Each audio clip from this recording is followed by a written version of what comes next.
See you again. You ready for graduation? Ready to will be. If we're not now, we're in trouble.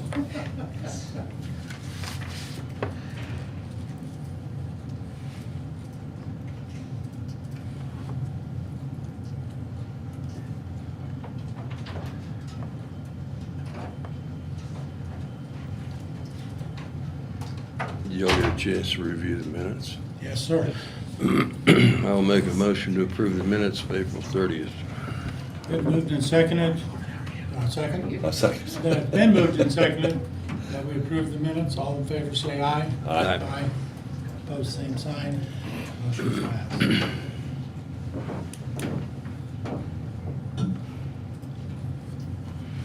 Can we pay the bills too? Yes.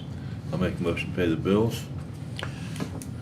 In the amount of $560,867.19, and I will second that. Been moved and seconded, we pay the bills. Two large items on there were an ambulance and a maintainer. The real grader was 300 and some thousand. 305 and change. Been moved and seconded. All in favor, say aye. Aye. Opposed, same sign. Motion's passed. The bills are paid.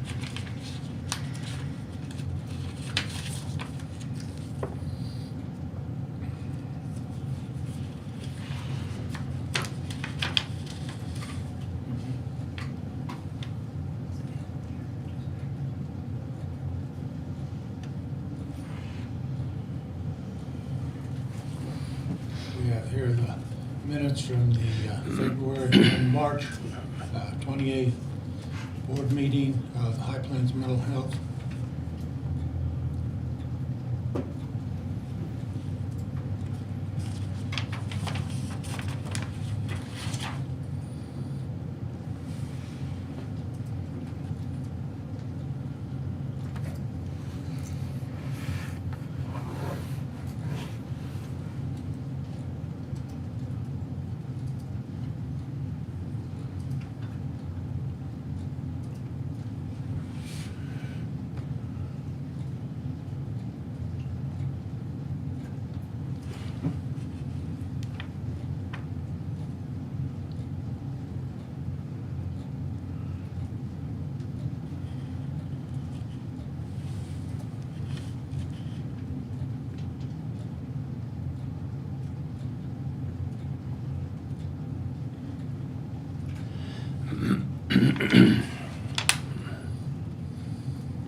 There is a 9:45, and it is a Zoom call. I will need 2 to 3 minutes before the 9:45 to get that set up. Okay?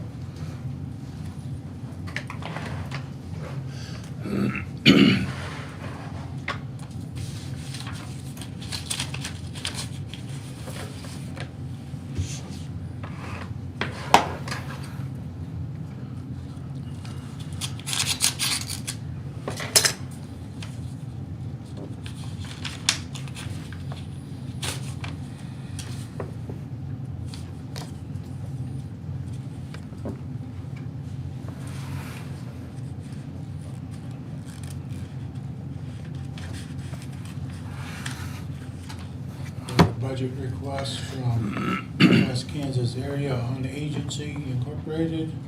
They're requesting $4,500 to be included in the 2025 budget.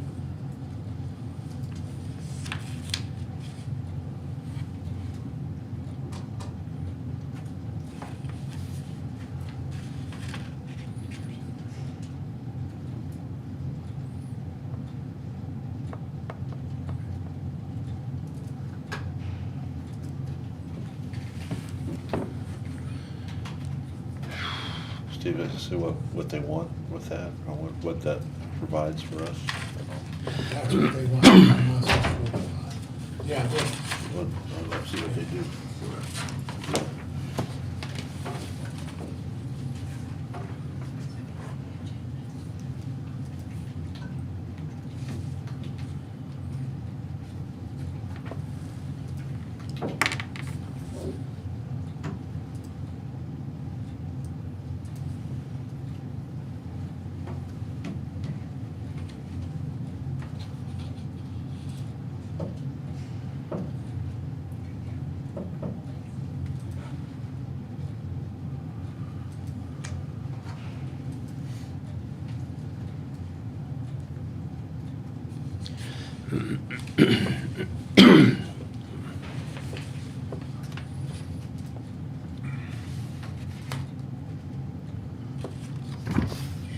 see that.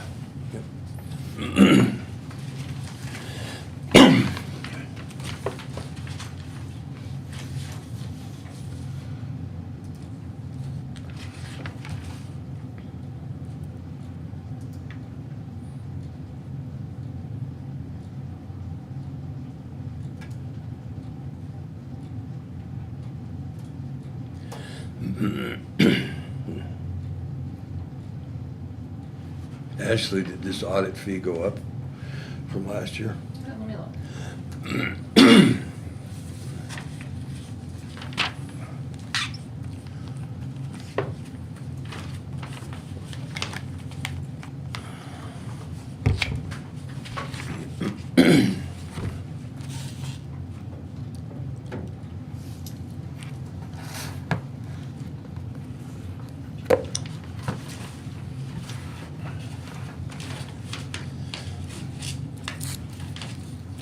How much is it, Rob?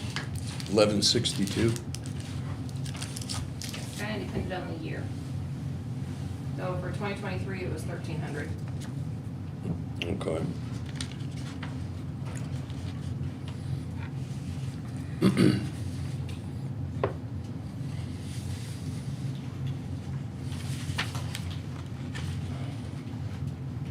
Do we feel like they're doing a good job, adequate job?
When's the last time we actually went out and made sure all of our insurance is like, we're adequately insured?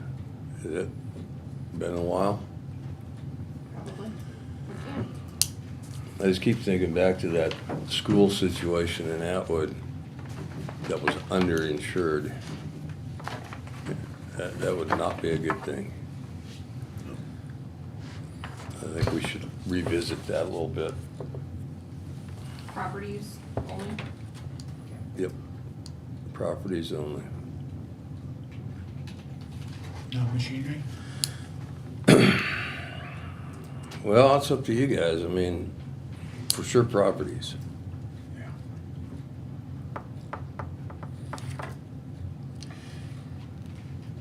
What usually tends to happen on machinery is, as they get older, nothing changes. You end up being overinsured on a lot of machinery, so maybe we should look at that, as well as vehicles.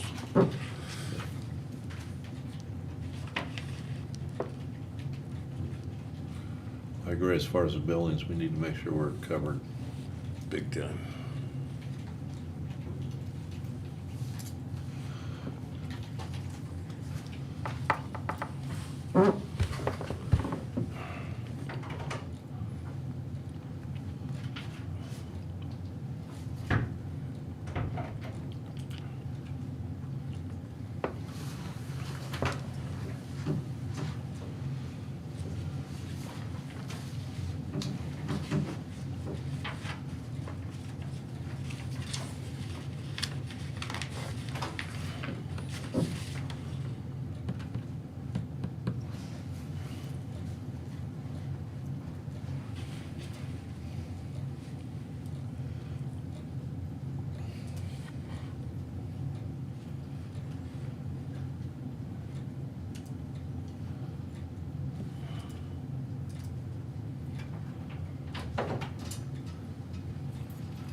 We ready to move on? Hmm? We ready to move on? Yeah. I'd like to make a motion to accept the bid from Adams and Brown's accounting firm. I'll second it. Been moved and seconded to accept the bid from Adams and Brown, 1162, I think. Yes. Been moved and seconded, all in favor say aye. Aye. Aye, pose sign, motion is passed.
Mr. Lovelace isn't here yet, have you heard from him?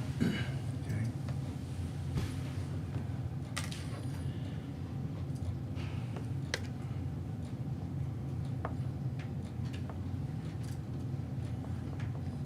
Mrs. Patty, are you the presenter, or are you just here to cheer him on?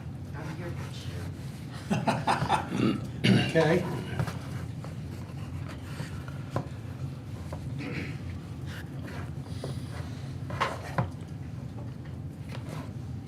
Mr. Shears, would you like to Sure. I'll jump sit ahead? Yeah, I'll sit down. Oh, he wants to sit there. I don't know if I need to tag in, Kevin, the rest of the kinds of There you go. Well, good morning.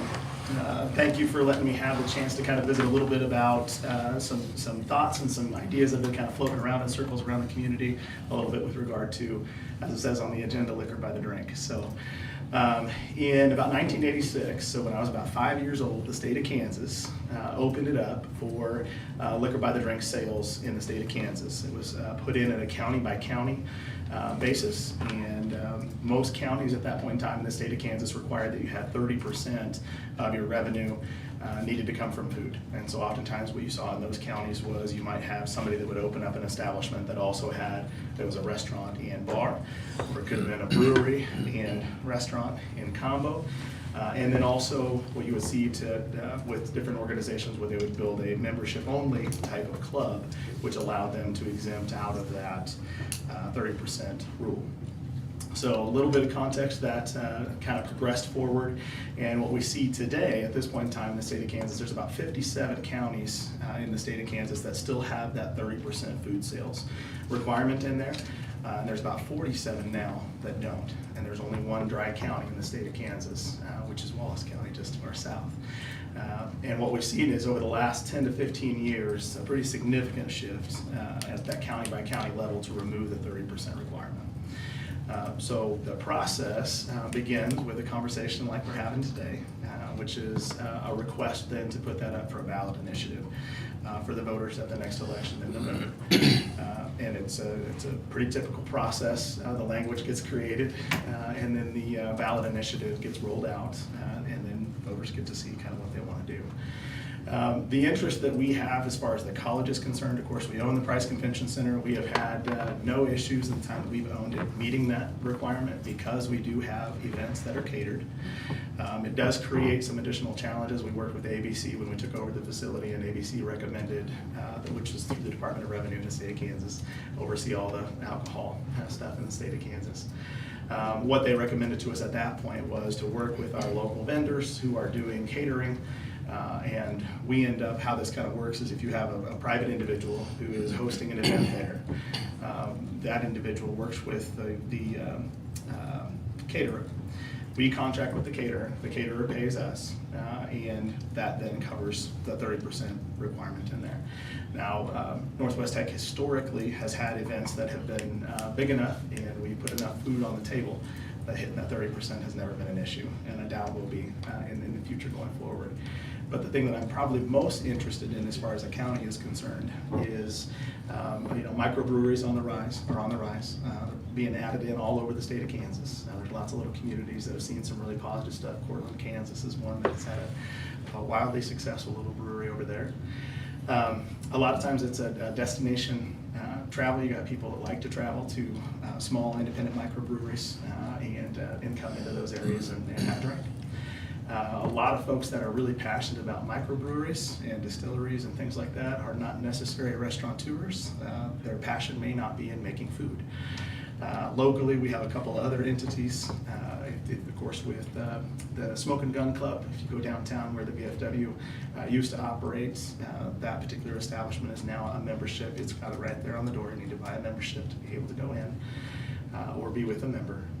Golf Club is another good example out of the course. So we have entities right now in the county that either are doing the 30% on the food sales side of things or are using the existing processes to bypass those. So long story short, what we'd like to do is to be able to open that up. My hope, my desire, there's not a lot of breweries out in this region. There's one that's, I think the nearest one, if I'm not mistaken, is over in Quinter. They also have the food sales kind of tied in with that as well. But it does present some unique opportunities for us to be able to bring some folks in. And I think one of the things I've heard over the 8 years that I've been here a lot has been in the past as well. It's late in the evening, there's nothing to do. And for younger community members, if we want to continue to attract and draw younger community members, evening life, nightlife, things to do, the social is just as important as the positions and jobs that we bring people into this county for.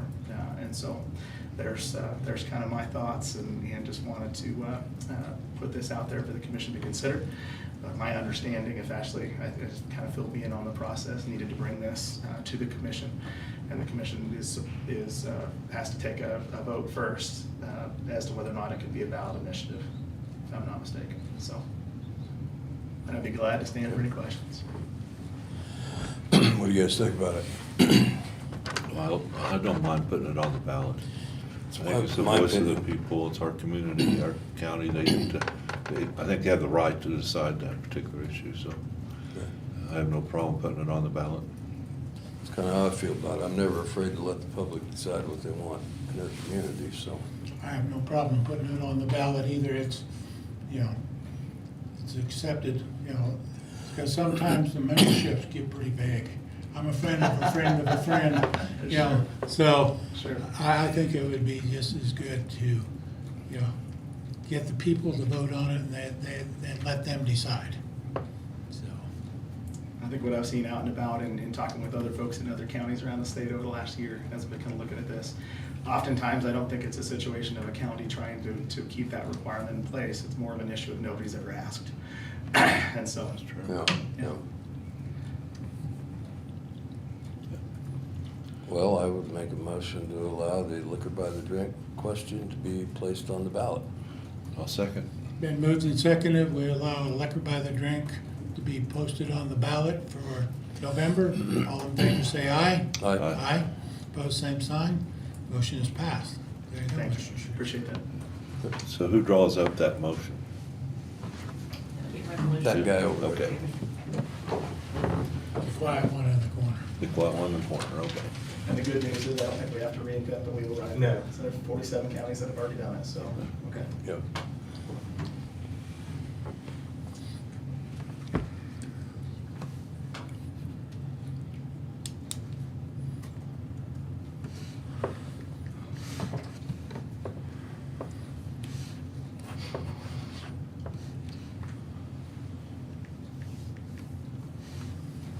Well, should we talk about the ARPA? That'd be fine with me.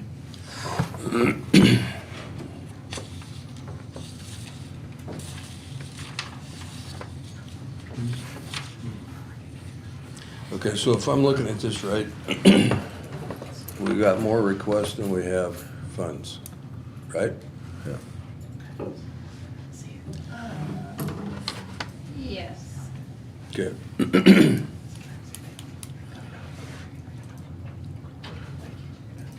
I think we start at the top of the list, the sheriff's request for a rec yard. Some time ago, maybe a year or two ago, I had asked for a structural report from a structural engineer on the building, and we just never pursued it. I think there's greater need inside that building than there is outside of it, but as a whole, the structure, we need to know what we're working with, what we're throwing money at. I mean, that is a 1970s vintage facility. So I think, my opinion, the first step is to get a report on it. Well, I agree. We're gonna have to do something with that jailhouse. I was over there and I appreciate the sheriff that got it. We're either gonna have to remodel or do something in there. Well, It's that's- quite a bit of money right now for a rec yard, and I know there's a need for that as well, but if we're gonna spend a lot of money there, we need to make sure we're using that money the best that we possibly can. Right. So I agree that we need the assessment of that and see where we need to go. Take care of the bones of it, make sure they're solid, and then we can work from there. Well, we need to find out what our options are, what the needs are, if the needs, the options fit the needs here. The engineer needs to look at the as-built blueprints to see how that was constructed and whether it could, potentially be added onto, added up, whatever the needs are. But we need a report, we need a structural report on it. Yeah. I don't feel good about just throwing money at it and not knowing what the bones are like. So what options do we have as far as engineering firms around that could do that? Or do we know? GMCN is who we worked with for topside. Would you think they'd be willing to? That's who GIC is working with too. Okay, I think so that- we need to we need to contact them. Contact them and Let's do that, and we need to let them know what we're wanting, what we're wanting to look at, you know? Do you have one question, since you're here? Is there something on this list that just, like the floor? Can we get by for a little while until we find that report? Or is it something that just definitely needs? I was over there and I know that something needs done, but Is the flooring the carpet? it just says gel flooring. Gel flooring. The flooring we'd like with it to put an epoxy layer on it, just so it does protect it a little bit. And then the carpeting's probably 20 years old, 30 years old, and it needs to be replaced. Is it something though that we can hold off on until we get the report? I mean, is it, right now it's no danger to anybody tripping or anything like that? On the rec yard though, to go back to that, so when the building was put up north to us, we had the tennis courts that we could take our inmates out to, and we could get them exercise and let them walk around and that kind of stuff. Since that building has been put up, we haven't been able to take our inmates outside. So it's kind of a hindrance on the inmates, and they don't get to go outside and do any rec. We do allow them to go out in the Sally Court to do rec, but it's not outside at all. So, But if our thought is, and we get a report that says we really need to replace this facility, we don't want to put $170,000, $180,000 into a rec Right. that we may have to tear back out. right. And so we've gotten by with that for a little bit, and I think that's something we can wait on until we get this report. And then we can kind of make a plan from there. I know that, I was over there and I saw where you had plans for all that, and it's a good thing, but I'd rather make sure that we're spending our money right where we need to before we get into that, Yeah. so. Okay, Ashley, okay, this could stall things a bit, you know, if we're waiting on engineering reports and we're trying to decide what, you know, whatever the needs are over there.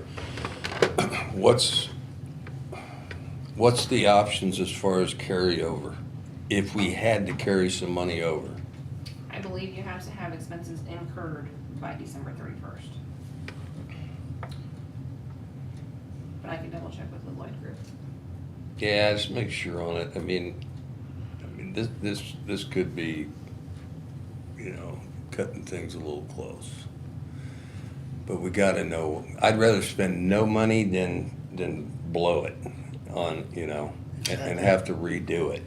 I mean, you know, everything in there, it says the floor, $26,000, but it doesn't say what are we doing with that floor.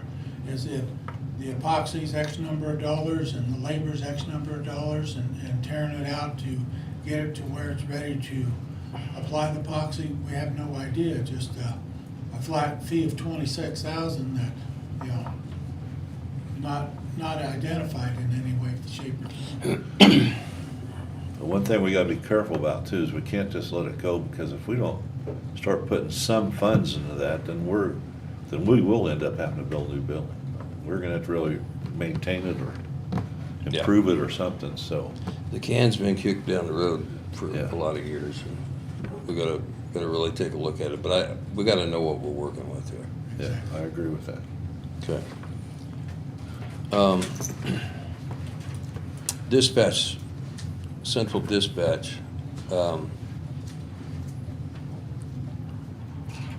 We've already spent a significant amount of money on a backup center that may or may never get used in a building that we don't own. My opinion is if the building, the facility as it is right now is functional and they could go in there for a few weeks and run things, I would like to put the brakes on spending on that. Okay, just to allow them to have the radios Yes, yeah, because that's just my opinion.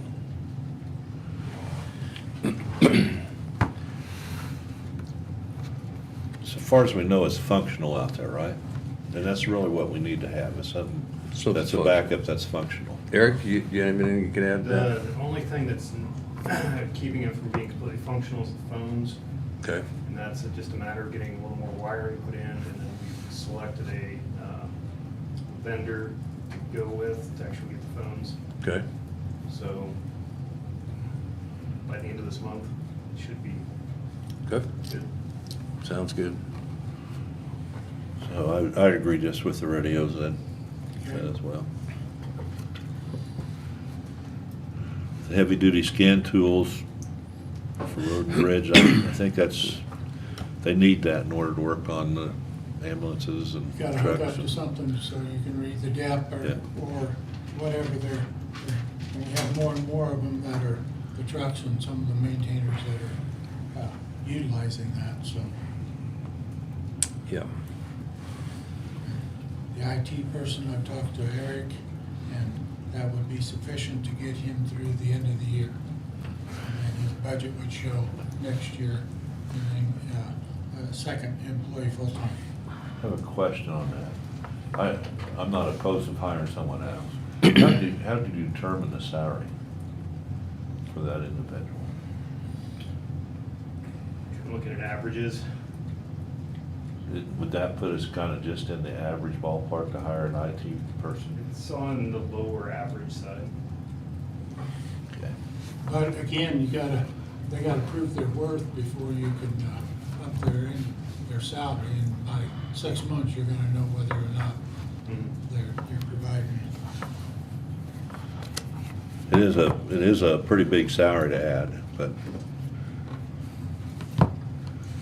I think we probably need to get used to it. Well, like I said before, it's not something you can't undo. If it doesn't work out, it don't work out. You know? You just do away with the position. And it's not like you're signing a 10-year lease on a guy, you know? Well, I agree with the concept that we need a second person, so I'd be okay with that as well.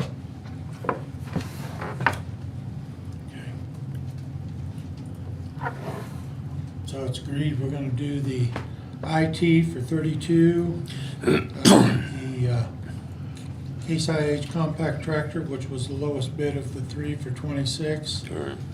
7709 for the scan tool, and then 13515, 96 for the three 800 megahertz radios. I agree with that. And then we hold off on the jail until we get some stuff. And not do anything on the. And if at all possible, I'd like to stick some money back for some more work at Smoky. Okay. If we can do that. We'll just have to see. I know we've talked about getting a different option for payroll, another company to look at that. CIC now provides some services for payroll, but I'm thinking more enhanced as far as security and liability mitigation.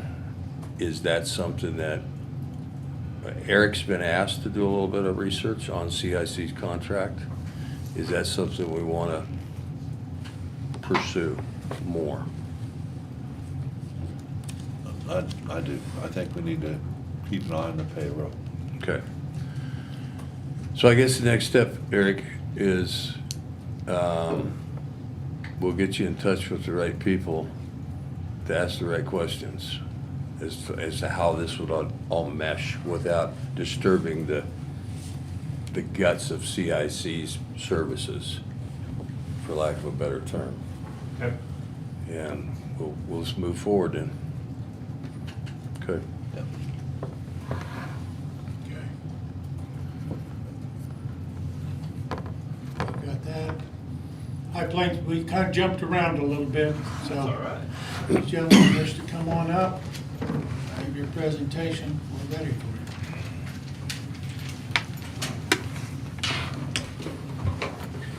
Well, you probably recognize James, but I don't know He's a if... good looking one, yes. Yeah. Take it.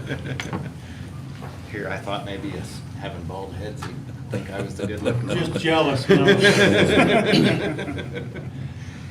Appreciate you guys having us out. And I'll make sure I get those around to you. But Walt Hill or Dave or James would have been coming out to you before, and feel like you probably want to know who the person is, or at least I hope you want to know who the person is, because I was going to spend a little time telling you who I am. But the High Plains model has been in place for so long, with Walt having over 40 years with High Plains and just retiring. We're going through some transition, and I think it's very positive, but it means a lot of things can be adjusted and changed and look at things differently, and that's part of the excitement that I hope that we're bringing to the organization. So, as I said as it says on the card, I'm Craig Poe. I actually grew up in Oakley, and it's been a fun tour of going back around to Western Kansas, whether I was coming here for wrestling tournaments and swimming events, all those kind of things, spending time around this area. I went to K-State thinking my dad works in the oil field and still does. I learned how to do all that work and thought that was a really good motivation to go to college and do College something appreciation else. But once I got to Manhattan, I thought that was really great place. Let's see how much more city is, and had an opportunity to go live in Australia for a semester, and didn't go see any kangaroos or any of the normal stuff you'd think. It was living in a town of 3.5 million people that I thought was pretty cool as a kid. Didn't take me very long to realize city's really not how I was raised, and I don't think I can handle it. And so it taught me a little bit about coming back to Manhattan and thinking Manhattan was probably about as big as I could do. But I spent time in construction and different management jobs and had no idea that I was ever going to go into mental health. But unfortunately, while I was working in construction, I was the HR director. And so construction, a lot like the oil field, big, tough, burly men that don't have any feelings. Just ask them, right? Yeah. But as the HR director, that is where the feelings came. That is close to a therapist as you can get in that field. And we had 4 suicidal events in the 7 years I was at that company. And one was the owner of the company, and put me in a position that I learned that I could pull my boots on and really get to work and help put things back together. But it was an experience that I don't wish on anybody. And if I wasn't so dense, I would have realized that was the start of my career in mental health, but I was just trying to help and doing everything I could. Got to a point where we'd help stabilize things, and now I would call it compassion fatigue, but I had no idea what that term even meant then. And happened to go into the job market, and Pawnee Mental Health in Manhattan was hiring an HR director. And that's where I landed. And it's a little like I went into therapy because my boss, the CEO, is a licensed clinical social worker. And it's amazing how she made everything my idea. I haven't ever quite figured out how she does it. But it was a really great process of learning the impact that I could make on something that I grew a passion and an understanding for, of everyone needs help sometimes. It's just where we define what that help looks like.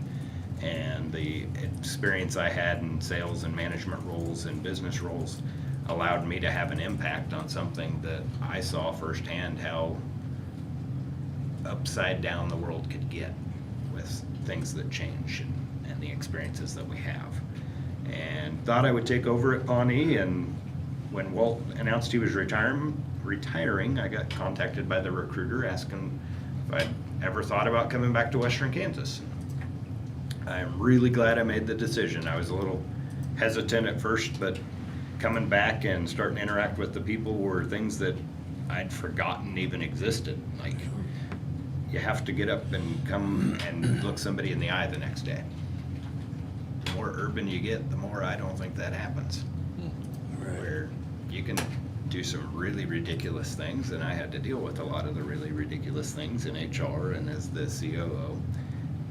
those, not to say there's not manipulation and drama, but those things are a lot less out in small rural areas, because we know we have to get up and see the same people every day and interact with the same people. And it really brought me home as I'm understanding who the people are that we're working with, and being able to go around and see that, so. I hope that we can have just as strong or longer of an impact as what Walt did with the organization. The financial is stable. We're a nonprofit, and we greatly appreciate the support that we're provided, but we're also not about to close the doors either. And so part of the annual report I feel like is important for you guys to understand we're still here. As our motto says, we're here for you. And you own part of High Plains as the 20-county agreement. So if anything was to fail, the assets would be split up and probably not amount to a whole lot, but Sherman County owns a part of that. So we've certainly appreciated your support over the years. As I look back at the history, it's been a strong partnership that we've provided, but doesn't mean things can't improve. And that's kind of where I started out with, is what can we do? What areas have been different that maybe nobody talked about for a while, and things that we can help you with is what we want to come out and find out. So does everybody have one of these packets? If not, I've got I extra have a copies. map and everything in mind. Okay. Yep, got everything. Awesome. Well, I will start in unless anybody has any questions. Go right ahead. Perfect. So our annual report shows the big map that you were probably just looking at. Yep. And Sherman County on there with the gold star. Obviously, we do have a full-service location here. Visited that one of the first places I came as I was coming on board and seeing how everything works out here. There are 287 clients served here in Sherman County as of last year, so the 2023 numbers. The interesting part is if you go to the bottom right corner of that page, has annual family income. And this is part of the mission of why we're here for you, is vitally important to the clients that we serve. The 22.32% of our clients for the entire agency in those 20 counties are under $10,000 per year for a family income. And it doesn't change how much money you have, whether or not you need services, and in some cases it even compounds how much you need services by not having enough money to pay for it and contributing to other factors. 22% and then another 10% with just that $5,000 increase, and then $15,000 to $25,000 is another 13%. So nearly half of all the individuals that we serve are under $25,000 for an annual income.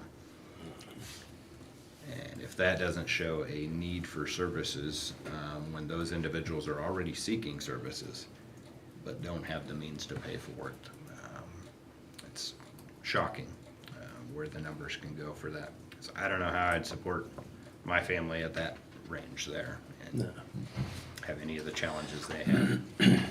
Now, if you flip that to the next page or the back of that, you guys are all on electronics, so I feel like I'm in the Stone Age holding paper. The big blue box on that page is something that we added this year to the annual report that I'm really excited about, and it's a mission that I want to go on, is how do we continue to improve client outcomes? Mental health has a stigma around it. We're all aware of it. I talk about the big tough burly men with no feelings and things like that, but it's a very real reality that I hope that we can have an impact on, because we know individuals need help, but oftentimes they don't talk about it.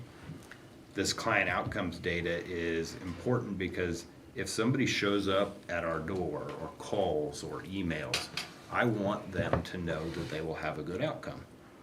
But if nobody ever talks about mental health, if somebody goes and gets an appointment with a therapist, they're probably not going to tell anybody. And so it doesn't matter how good of a job we do, if no one says anything, then it's very difficult to get that message out. And again, I hope we can impact that, but I want you to understand that the money that the county is providing to us is going to good outcomes, and we'll continue to monitor this because I expect it to continue to improve. but 42% increase in clients reporting that they're mentally healthy overall after seeking services. And an 87% increase in clients reporting improved functioning in everyday life. 60% in clients reporting no severe psychological distress. And almost 30% increase in clients reporting they feel socially connected within their communities. And a 99% of our clients reported a positive perception of the care they received at High Plains Mental Health Center. So my wife and I like to explore all different kinds of food, whatever it is. It's like an adventure. Sometimes good, sometimes bad. But I don't know of hardly any restaurants that would give a 99% positive perception of the food you received. That's right. But we're very welcome to tell somebody what the great place to go eat is. Imagine if 99% of the clients would say their story, say, hey, I enjoyed the treatment I got, or I was thankful that I was able to improve. And we're a long ways from that changing, because I understand people are typically not going to talk about these types, just like money. We don't typically talk about how much we pay for something and things like that. Mental health has got a long ways to go, whether it's a normal conversation. But knowing that 99% of our clients get a positive perception of their care means we're doing what we're supposed to do. We want people to show up and get the help they need. Next page is specific to Sherman County. So we can look at our overall numbers, but I think it's important to focus on the county numbers and who we're serving here. And in 2023, we served 287 clients. And the total patient care, which is just underneath the bar graph and the line graph, we have 2,610 hours of services provided in Sherman County to clients in Sherman County. It costs the center $657,601 to provide those services. Obviously, we're not requesting $650,000. We do have funding from the state as well, but we want to make sure that you're aware well over the dollars that you contribute to High Plains do go right back into the county for services that are desperately needed for the clients here in the area. The bottom right corner again is specific to Sherman County in this case. And 97 of the individuals we treated are under $10,000 in annual income for their family. 28 are under 15,000, 10 to 15, and another 28 are between 15 and 24. And in that case, we're well over half of the clients that we treat are under $25,000 here in Sherman County. And easy to point that the money is going to where it's needed to make sure and provide those services for them. The next page, if you have any trouble sleeping or you really enjoy math, you can go into the complications of how this county funding model is determined. When I first read it, I wondered why we go all the way to dollars and even pennies in some cases with each county. But the more I read into it, the more sound of a plan it was, where all of the counties got together and provided input on how the 6 factors would calculate to complete what we ask for funding. And so our funding request of $39,439.18 is dependent on those 6 factors that are described on the following pages with it. And of course, you have funded us at $43,000 for the last several years, and hope that you continue to at least fund us at that level. But the funding model or benchmark reaches that almost $39,500 for you there. Any questions on how that's calculated or any of the math that goes into it? Okay. The last page I'll cover here is the black and white page with all the counties. Looks similar to the annual report. And the 287 individuals we talked about are listed in the total number of clients. But I think it's important to focus on 2 specific populations that we serve. And one of those is SPMI, stands for Severe and Persistent Mental Illness. These are adults that likely will need services for the rest of their lives to help with their mental conditions or their ability to safely live and interact within the community. And 28 of those are being served here in Sherman County as of 2023. And then SED is a serious emotional disturbance. These are youth in the area that are served with additional services from High Plains. And we hope that the resiliency of children that will provide services and help them potentially not need services for the rest of their life. But both populations do come with funding that the state and the federal government do provide on top of what we're able to do because of the services that they need. And if you rewind all the way back to the early 90s, we went through what was referred to as mental health reform, and that was when they were limiting funding going to the state hospitals and providing more funding to the community mental health centers to do what they called rehabilitation services. So we have adult and children that fit within these community services or rehabilitation services as they were originally tagged. And they can be doing anything from just helping them work, live, apply for a job, shop for groceries, understand how to interact socially as some of the children's interactions, all to help improve the community, and the idea of not placing somebody in four walls and that's all they ever see for the rest of their life. A lot more enrichment to be in the community and live and work where they are. So, Do you cross over services with development services in Northwest Kansas?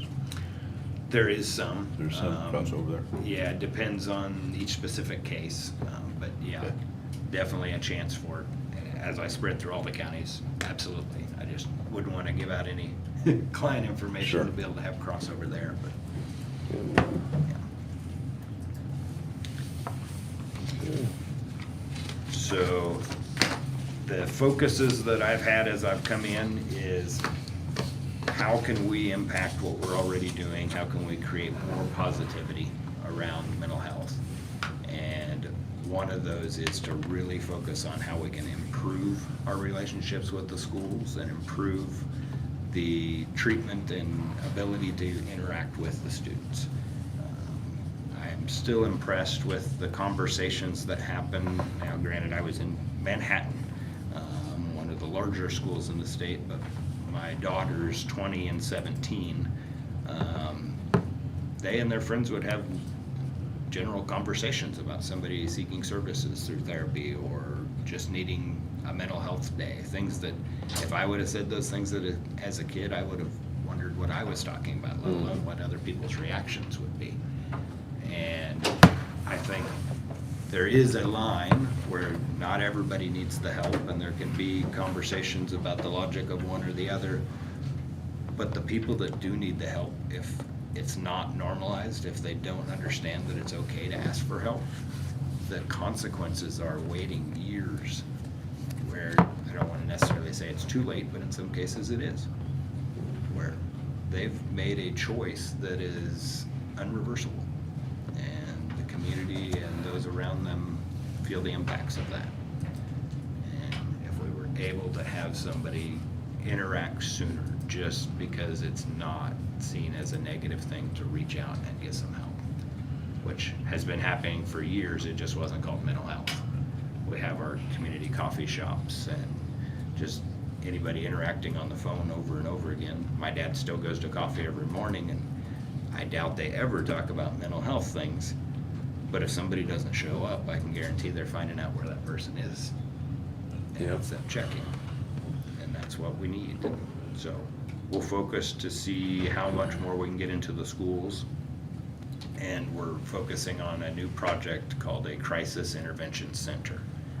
So a Crisis Intervention Center is a lot more than what we have in Hayes right now. It's a Schwaller Center. Our Schwaller Center is a crisis stabilization unit. That's a 4-bed voluntary unit where adults can come in and say, I'm struggling with my mental health, I need some help, and check themselves in for a 72-hour facility. And that's in existence right now, and people can take advantage of that, and I know some people in Sherman County have. Moving forward, if we're successful with this venture, which I hope that we will be, Crisis Intervention Center will serve all those same situations and add the possibility of involuntary care. So a law enforcement officer or even a community member can bring them to the center and fill out the proper paperwork to say this individual is a danger to themselves or others, and they need treatment. Now, our therapist will have to agree, otherwise my mother-in-law might drop me off and wouldn't need that. But the intent is, what if individuals aren't willing to take the help? That's one of the barriers that happens, is involuntary treatment because somebody doesn't realize that they need the help. It's gone to that level. And state hospitals are very full. Larned is the area that we would be served through here, and the wait list can be double digits on a regular basis all the time. And if somebody's in a mental health crisis and they're so far gone they don't even realize they need the help themselves, it's very difficult to watch them wait. Those individuals that do watch them wait are law enforcement in the jail cells and our hospitals in the emergency room. And nothing against those places because they're serving a need where that individual is a danger to themselves or others or both. So we need to hold them somewhere, but they're not getting any help. And the Crisis Intervention Center, or CIC, is where we can provide them therapeutic help or psychiatric help while they're waiting for a state hospital bed, or potentially not have to go to a state hospital bed. Same 72-hour hold and the possibility of involuntary. The other change with the facility is we've often treated for comorbidities with substance abuse. This facility would provide substance use only as an issue that they can be treated for and brought in for the same 72-hour voluntary or involuntary care. I think it's a vital need to the 20 counties that we serve and even a larger part of Kansas. And the state has given us what they called an exploratory grant to do some surveys, find out sizing. We have not determined a location, but they did allow us to fund an annual or a one-year position that is we just hired internally that will work on how it works, where we should place the facility, how we can staff the facility, because that definitely becomes an issue. But I haven't heard anybody say we don't need anything like that, don't even try. It's been overwhelmingly the other side of when will the facility open and how can we help. So, What are they thinking about a time frame? How long? Is this a 5-year plan or what? I don't have an exact number, but I'd sure like it to be closer to a year. And which limits, we'd have to remodel something, not build, because I don't think that would happen. And ramp up some of the hiring fairly quickly. But we're early enough in the process, I don't have hard dates. But I would much rather it be sooner than later. What about size? Likely gonna be in the neighborhood of 12 to 24 beds. Yep. Okay. The new big giant state hospital they're talking about in Wichita is, well, they keep pushing it up a little bit, well over 100 beds, but this doesn't replace that, it's an in-between. Right. Do you have any special programs for homeless? We don't have any specific programs, but we do treat a lot of them.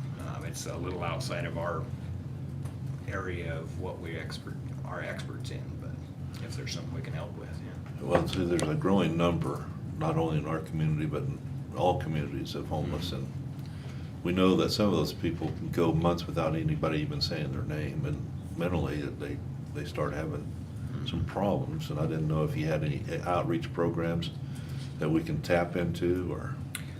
So there are things that are coming. We are certified as a certified community behavioral health center, which is new as of last winter. We're still a community mental health center, but that additional designation came with some additional funding from the federal government to help us stay afloat.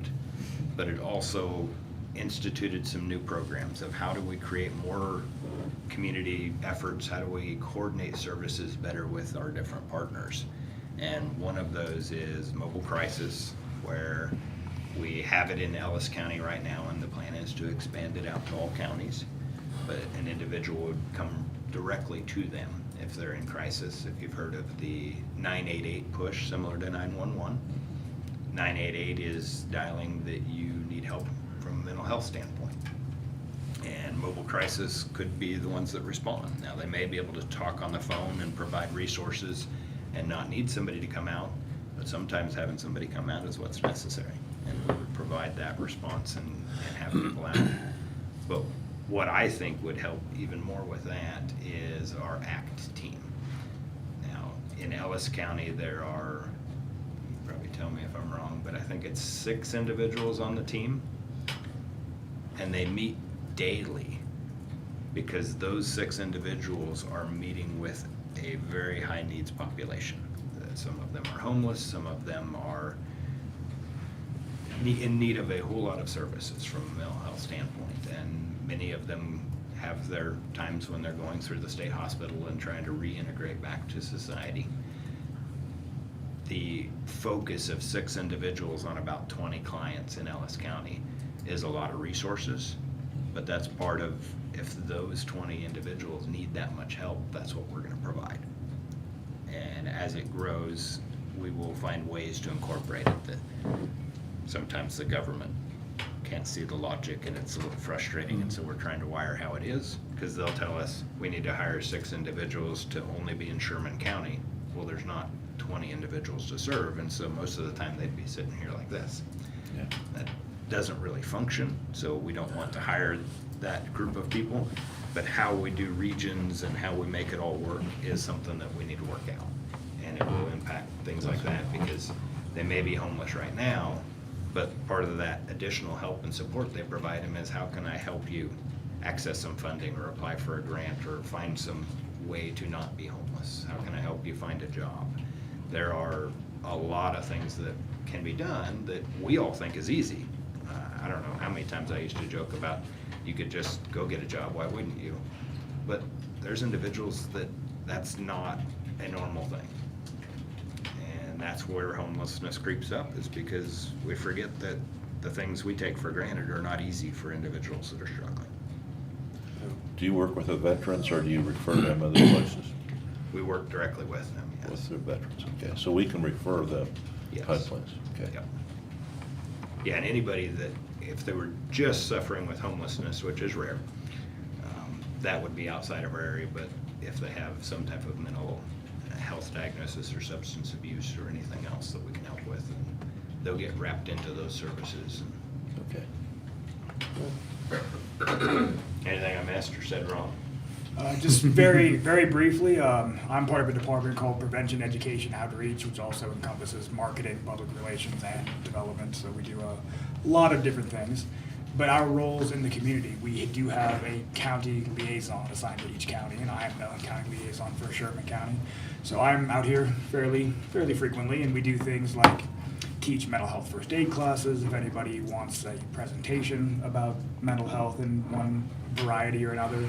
And these are all value-added services that High Plains does not charge for our time for. Occasionally, we need a little bit of money for the textbooks, because we have some that are grant-funded, but that's a moving target. But for an 8-hour class, a $20 textbook is a fairly nominal fee. And we've done a number of those here in Goodland. We did one for the police department, I think it was last summer. We had as many of the officers as were available come in and take that class. We also do the COPE project, meets here in Goodland and in Colby.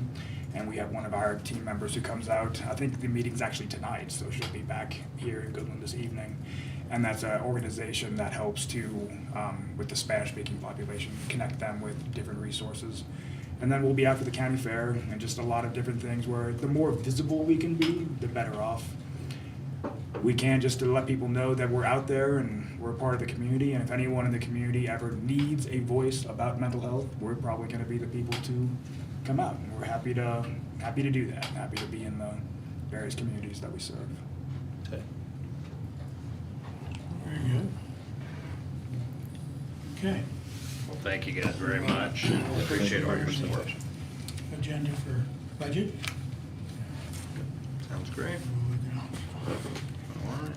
If we can help with anything, you guys just let us All right, know. appreciate it, guys. Thank you. It's all downhill going home.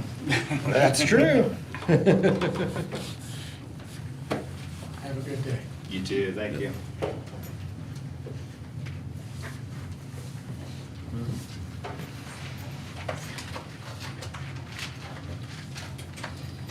Mrs. Tammy. Good morning, Steve. Good morning. Harvey. Good morning.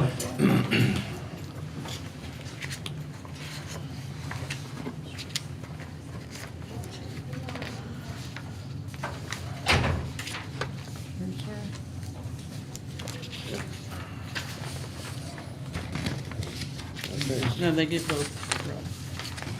There we go. Yes, please.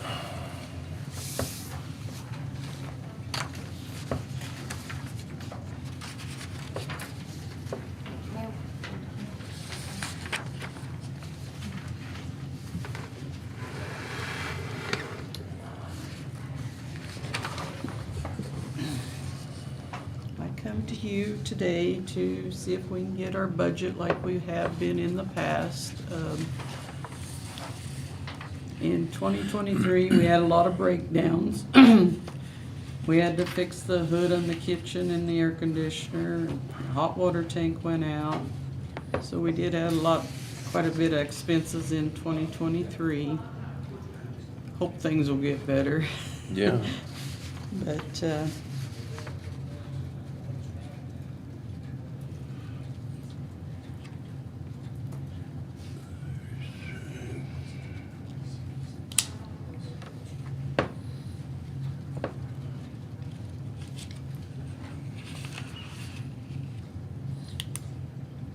So do you see any big items coming up? Any big needs?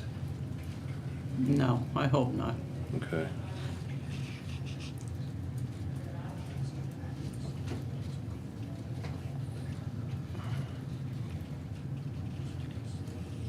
Looks reasonable to me. Yeah, because you really didn't go up much on your insurance or your Uh-uh, gas or electricity. no. That's just incremental. Yeah.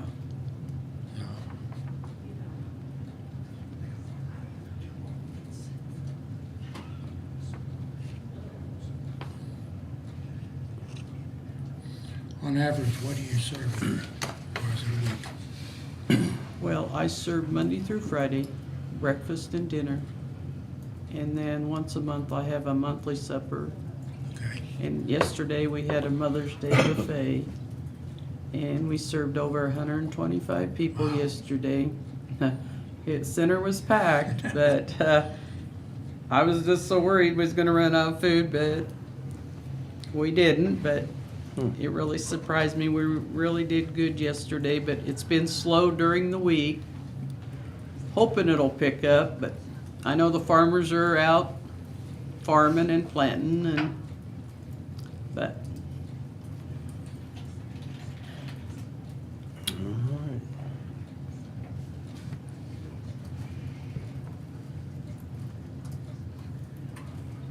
Looks reasonable to me. I think it's all right.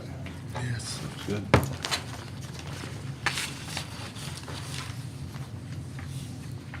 We'll let Ashley plug in the numbers. I appreciate it. Yep. I appreciate everything you do for us.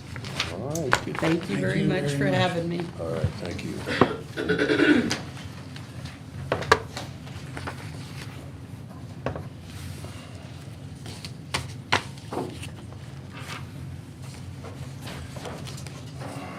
What else we got? Well, we talked about ARPA and Flatliner meal event. Can you guys do a motion on the ARPA, please? What you're awarding? What we're for sure awarding? Yes, please. Okay. Let me go back here.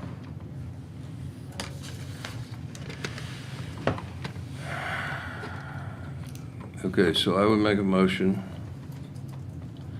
at this time to approve the IT full-time employee the road and bridge scan tool, the building manager's tractor, and central dispatch's handheld radios.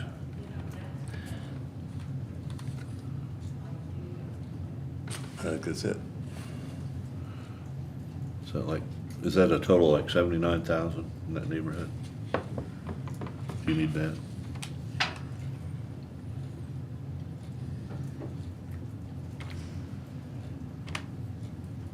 Is that, am I right there? Actually, 79,225.81. Yeah, sorry.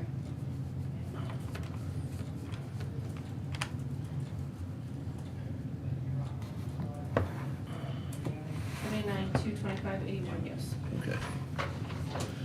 I'll second that motion. Been moved and seconded.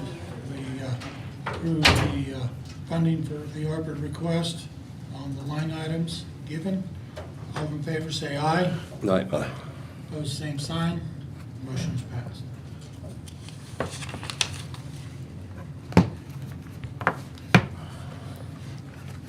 You're on time, Mr. Doyle. Almost. Come forward, please. Does it matter? Well, one's got a hot wire on it and the other one Okay, doesn't. 50-50 chance. Yeah. This, I guess, I don't know, did you fill them in on No. the conversation we had? So.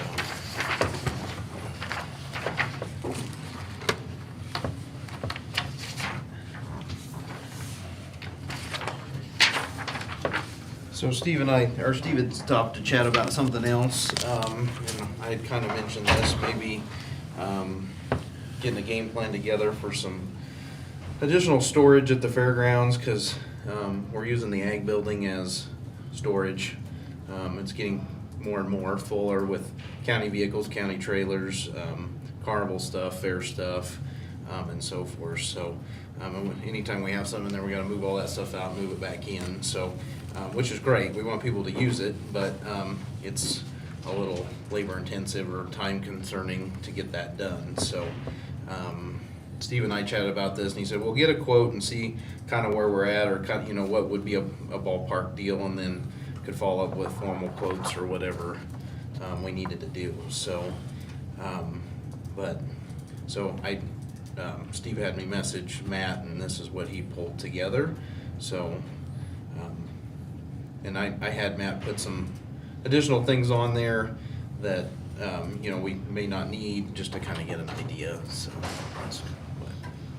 So, I know Steve said something about maybe some funds that needed to be spent by the end of the year, or. Possibly, yes. Yeah, so, essentially a cold storage building.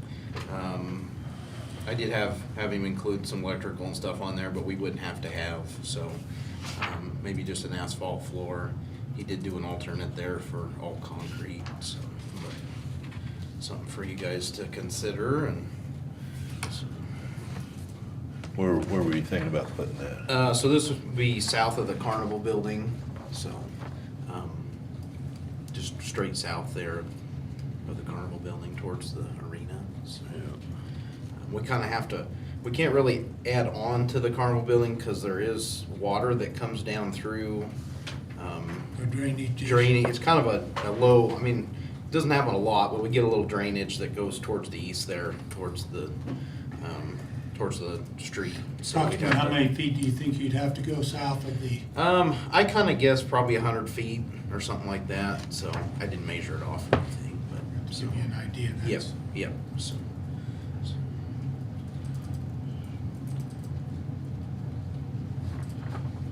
And we could certainly, we'd be awesome to just even have cold storage with, 2 doors and 2 overhead doors and 2 walk-through doors, and this includes garage door openers. We wouldn't have to do that right now, that could be something that could be added later, obviously, so, and even the electricity part of it, so. If I know as a builder, you wanna put that in when It's- you're building. Yep, yep. It's more Yep. expensive when you go back. Yep. So, The size of the building yeah, is pretty pretty big. Yeah, yeah, so our Carnival building out there is 60 by 150, I see Matt quoted 80 by 150, so Yeah. maybe it was more quotable to do it that way than so the 60 by 150. So.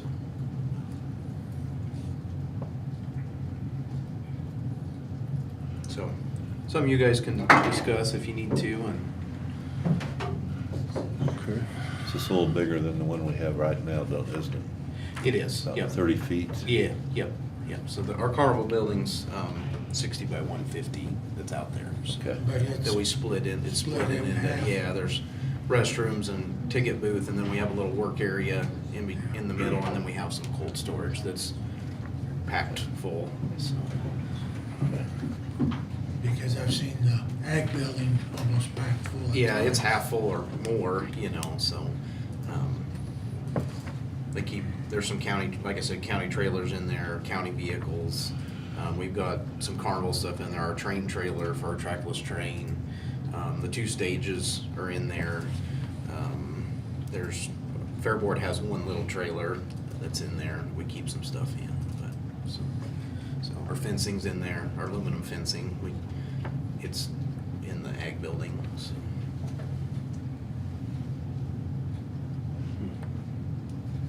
So, and we'll be pulling all that stuff out this week, I think this week, for endowment, which is coming in a couple of weeks, a week and a half or so.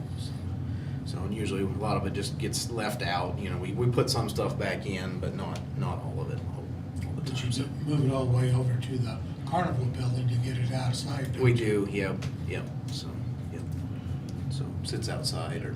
You don't use the arena for storage?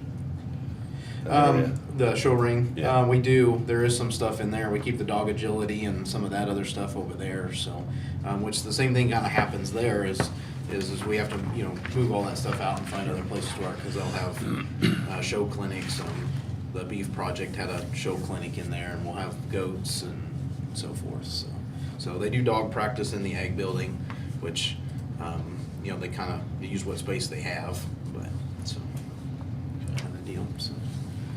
Yep. So. Okay, well, I appreciate you getting a bid together, gives Yep. us some good information. Yep, a good starting point, and could go to step 2 if we need to or whatever. So, Okay, Okay. okay. thank you. Yep. Thank you guys. So.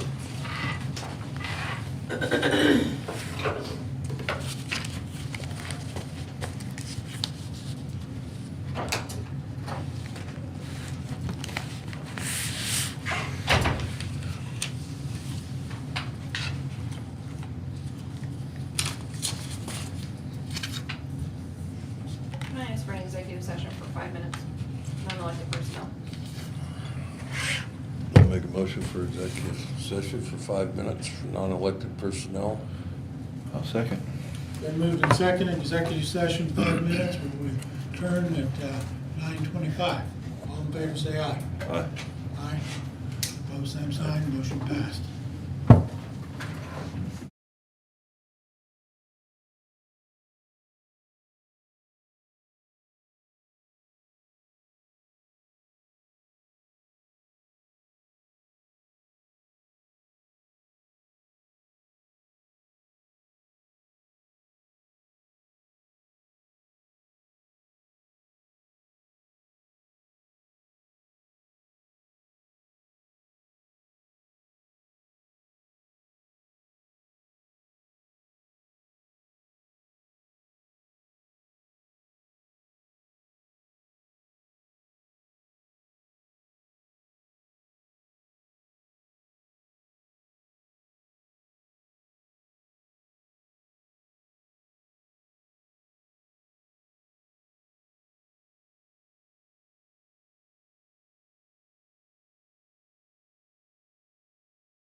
Okay, I'd like to make a motion to approve the application for emergency leave bank donation. I will second that. Been moved and seconded for emergency leave donation. All in favor say aye. Aye. Aye. Opposed, same sign. Motion is passed.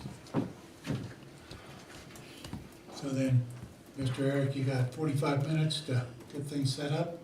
Yeah, 20? 20? Okay, is there anything else? Got this pulled pork, Smoking butts. smoking butts for is this for Flatlanders? yes. $11 a person, and they're gonna prepare for about 600 people. Does that make sense? Yep. You guys can pick the quantity, so that's the free meal, that the county sponsored last year in the park to kick off Flatlanders. So that's up to you, how many people you want to serve. Well, that's a reasonable price. If I was doing it, that'd be a reasonable price. And I think 600 would be a good number. Yeah. So I'll make a motion to accept this bid from Smoking butts. Smoking Butts to serve approximately 600 people, $11 per plate at our expense for Flatlanders. Second. Been moved and seconded. All in favor say aye. Aye. Opposed, same sign. Motion is passed. How many, I wasn't here last year and won't be this year, it's our big fishing week up in the mountains. How did the Friday night event go last year? Was it good? As opposed to waiting until Sunday? It was good. Good. Well, everybody's about in town. I mean, a lot of people are here. Yeah. We get a large influx of people into the community, so. Well, the car people all come in Friday morning, Yeah. Friday by noon, because Yeah. they have events planned. And the motorcycles, do they come in Friday afternoon or do they wait till Saturday morning? The motorcycle people. Hit and miss? I don't do that anymore, but they used to just come in Saturday morning, most of them. Because the majority of them are from Denver and the Front Range. That's kind of the group that's coming Easy down. drive out. And the registration didn't start till late enough. There's a few that came in Friday, but, and the group that's doing it now, they may have activities planned for them on Friday night. I don't know.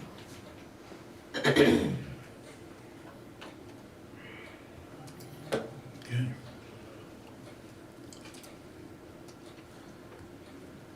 We'll take a short recess and we'll use the restroom.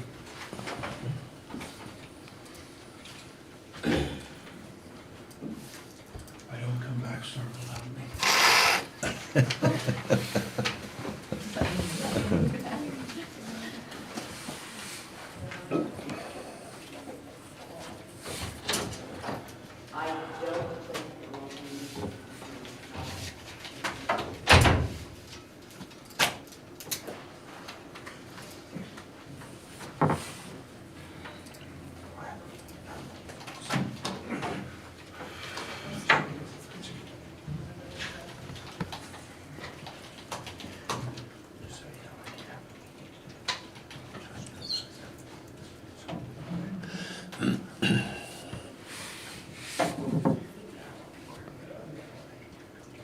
Need it moved?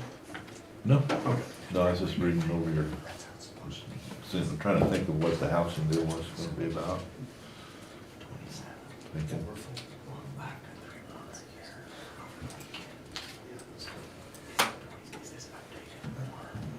Hey, Ashley, where's those engineers out of that's working on the GAC? No, he's out. Let me see. He was only out for 3. Okay.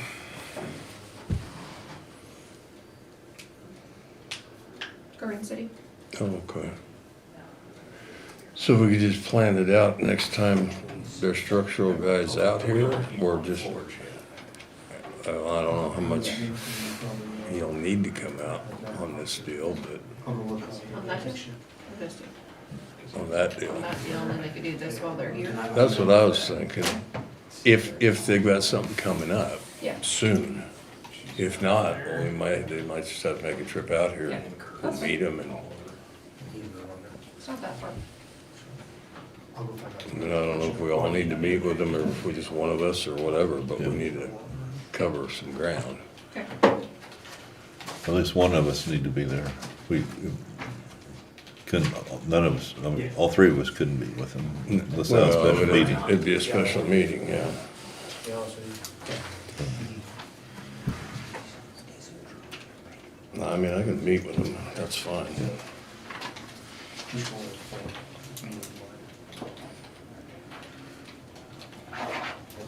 Yep, thank you. I'll let you know on that number. Okay, thanks. Yeah, I guess just let me know if you make contact and set up a time to go over some things.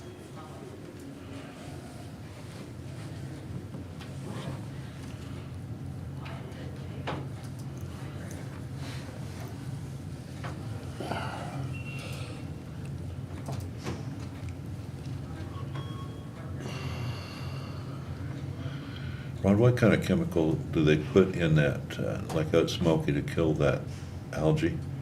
Oh, you would ask me that. I think it's a type of aluminum sulfate.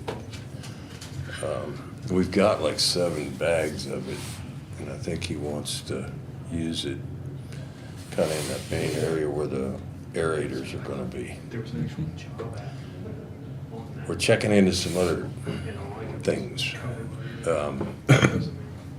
Did we put the chemical in there that tried to seal it up again? No. Try to, No, we haven't done that yet no.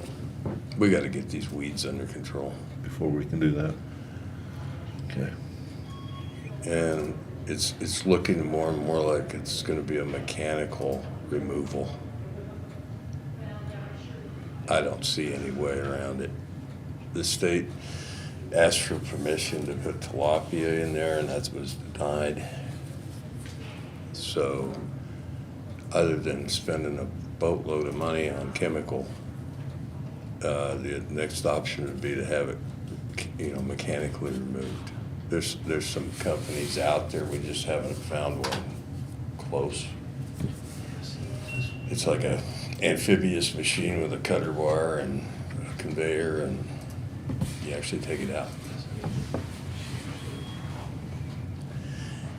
And then hopefully you can, If we put trees down there, pine trees in there, will that help at all? no, this help with the habitat. Okay. It'll help the fish.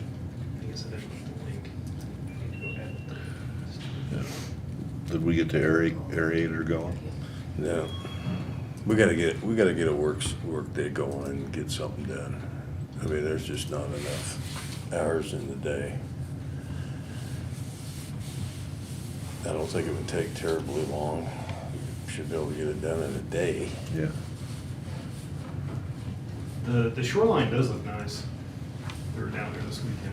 It does. I'd like to get a lot more of that done. But we need to find some suitable free concrete that needs hauled off is what we need. Alley, right? Can we take that? If it doesn't have a bunch of steel in it, that's the only thing. Do we have a start date on that? Nope. Can we secure a start date on that? I don't know. That's- So I'll have to buy a couple things to Yeah. keep the sheriff's office up. Yep. Seemed like in the bid, wasn't it September sometime? Yeah, that's what I was thinking. It was kind of early fall. But Have they started doing anything out at the tire recycling plant? No. nope. Not yet.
more houses built in town.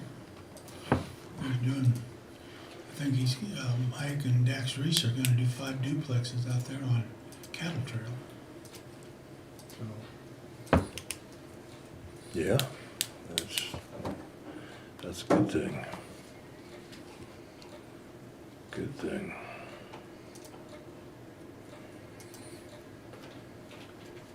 we've got one pretty well up and all sided, probably waiting for the sheetrock or the electrical to come in. Mhm.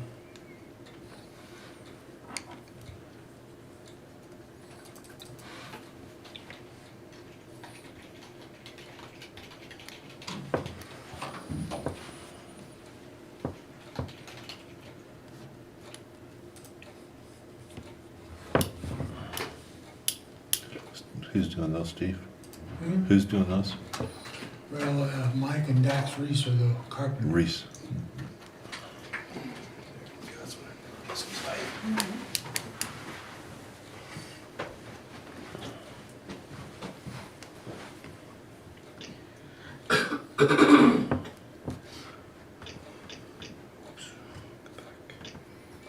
Do they they're not targeting those to any, like What's that? age group or anything?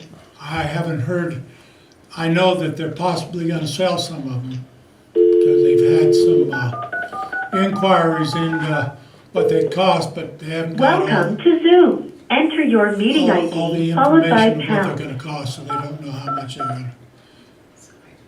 Maybe it'd be perfect if there's a lot of older people still in houses. Yeah, I mean, those houses are way too big for them, you know, to downsize, but then free Well, up those houses. Enter your where- participant these ID new followed ones by are pound. 2-car Otherwise, garages. just press pound. Yeah, to they're like the continue. duplex, only it's all Probably just for more of a one. couple. You are in the meeting now. There is one other participant in the meeting.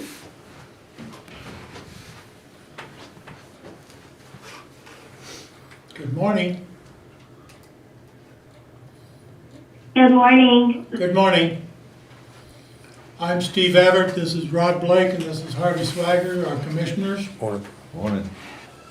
Wonderful. Nice to meet you. I'm Keegan Bailey, the Housing Director here at the North Central Regional Planning Commission. Okay? What can we do? Are you guys ready We're for ready me to for get you. started? Yes, ma'am. Wonderful. Okay, so I'm coming to you and bringing you information in regard to the North Central Regional Planning Commission's Housing Initiative. We have a partnership with the Dane G. Hansen Foundation in regard to bringing this program before you. And I know that you guys have been very focused on housing, which is super amazing and wonderful to hear. So I have actually, myself and Lori Thielen, our communications specialist here at the North Central Regional Planning Commission, have been in contact, and I know I'm probably going to mispronounce her name, even though I've heard it millions of times, Jolisa, That's correct. in regard to housing. Yes. So the 2 programs that we're going to bring before you is not to take place as any initiative that you already have going on. It's not to stop your programs or any of your progress. It's merely a small tool to help push those efforts even further. Okay. So we all know that we all have dilapidated structures. So the first program that we're bringing to you is our demolition pilot program. And this program is going to bring $5,000 of a reimbursement grant to the removal of a house, a garage, or a shed that is in a dilapidated state. This program is not income-based, and anyone can apply. Now, we will be having press releases and more information coming to your newspapers and radio stations coming forth here in the next week or so before the application launch. So Do this you is, guys have any questions over the demolition pilot program? so this is gonna be for anybody in the county? Mhm. Okay, all right, just wanted to clarify that. Yep, so it's not something that the city or county can access. It's more for just the property owners themselves to access. So if you guys do have a list of those individuals that may have a dilapidated structure, some other entities have picked up the phone and said, hey, we want you to make sure that you're aware of this program that's going to be coming out, be on the lookout. Others have used it as a tool to push. If you don't apply for this program, we're going to go in for the abatement process. And so that's kind of forced their hand a little bit as well. Okay. Okay. The second program that we have is a moderate income housing rehabilitation pilot program. This program is going to offer a reimbursement grant of up to $10,000 to homeowners. And this is going to be used for them to complete, any housing project that may be in their way beyond their want-to-do list. This can include anywhere from siding, roofs, doors, flooring, HVAC units, electrical. What I've always said is the easiest way is what's not allowable will be anything that is more for a beautification of the homeowner's want and not a need. For instance, you may have really good countertops and you're going to want to remodel your kitchen and put granite countertops in. I'm not going to fund that kind of a project. Okay, Mostly is what I've joked around, at least with my husband anyway, is that if I'm not allowed to get countertops, no one else is either. question for you. I have a rental house that does not have air conditioning. Would this apply? Unfortunately, no. Okay, The rental houses will not, it's more for just that primary residence. okay, So if your own home needed an HVAC unit, that's an allowable expense. Okay. Now, to say that you took your old one and put it in your rental house, I don't know anything about that. Okay. So the main thing is to help anything to strengthen that housing stock. We know that there are a lot of homes that are even on the market of, where there may be green carpet in a living room and somebody coming in to want to purchase may not purchase that home because of the green carpet. Mostly because they want something move-in ready. Yeah. So anything that would help strengthen that, your primary residence.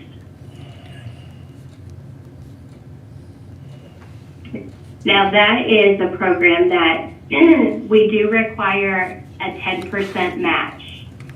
So in order to receive the full $10,000, you would have to have an overall project cost of $11,000. To where your contribution would be $1,000, and then the grant piece would be $10,000. If the project's only $5,000, we will do a $4,000 grant with a $1,000 contribution from the local. Now, the next question that we all know with contractors being short, there's a lot of do-it-yourself homeowners that are out there. You could be like myself. My husband's a journeyman lineman, and I trust him to do our electrical work on our house. So we would be able to have that individual have the material reimbursed. We will not reimburse for time. We will not reimburse for tools. I'm trying to think if I missed anything out there. I don't think I did. But so you may end up having those homeowners that are do-it-yourselfers are actually the ones that we would love to have more of for the mere purpose that we're able to help more because of their they don't have that labor cost in there. So those dollars that we do have make it more available to where we're able to help more within the community. Now, of course, the homeowners must make sure that they meet their income guidelines, and those income guidelines will be available on the application. I'm in a Zoom right now. Sorry about that.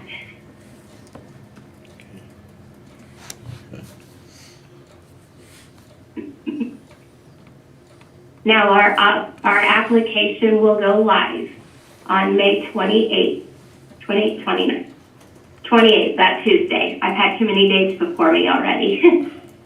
So the application will go live that morning. Pardon me. You can tell I've been talking a lot already today. That's not a good thing for a Monday. But it will go live on our website on May 28th, and we tell individuals it'll be available by 9 o'clock.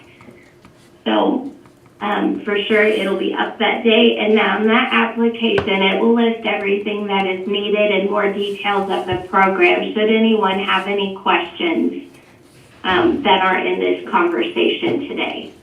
So it goes through and gives examples, it goes through and gives the income guidelines, it tells you what will be required of the application, gives a certification page saying that they're going to abide by the rules.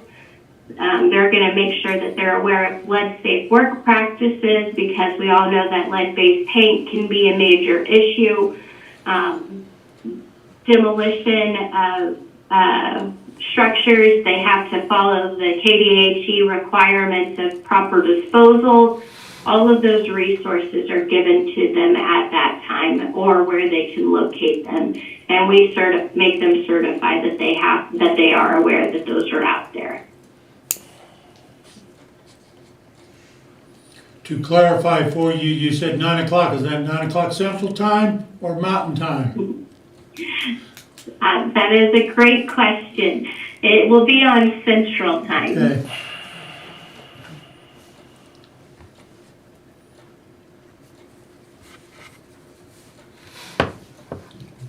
And we'll make sure that we include that clarification on our press releases and everything else. Okay.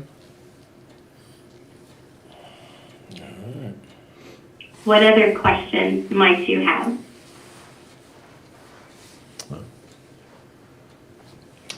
Believe any. Cool program. It's been very successful. We've had some of the pilots that we've previously ran, funding has been expended within 48 hours. Wow. So that just shows that the need and that we're hitting the right targeted area. And so we're really blessed that the Hansen Foundation saw that our program was successful, which is why they've asked us to come outside of our normal 12-county area. One great positive of me coming before you that we normally don't get the opportunity of is our organization actually carries the weatherization assistance program for York County. Okay. So that is a resource that is available, that is on our website, that we do serve. Normally, my major service area that I individually in the housing department serve is just 12 counties. But our weatherization actually covers 41 counties.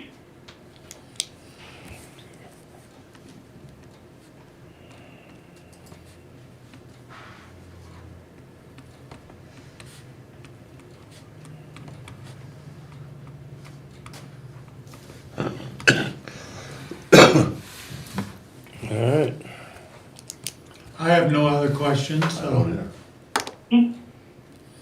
thank you. All right, wonderful.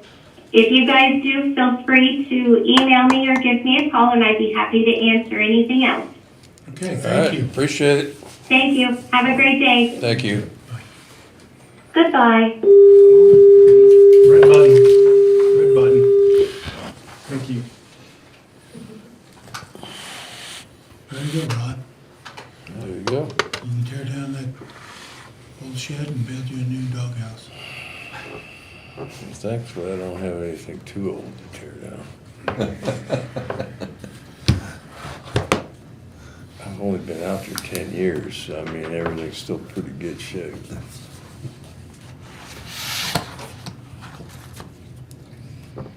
That is a city like Canada Radio, and everybody gets notified about this too. Okay. That would be a great program to help some of these people out that have some Yeah.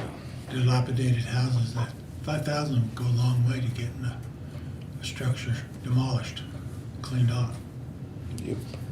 Okay. Is there anything else that needs to come before the commission at this time? Not, I entertain a motion for adjournment. I also move. I'll second. Been moved and seconded to adjourn. All in favor, say aye. Aye. Pose same sign.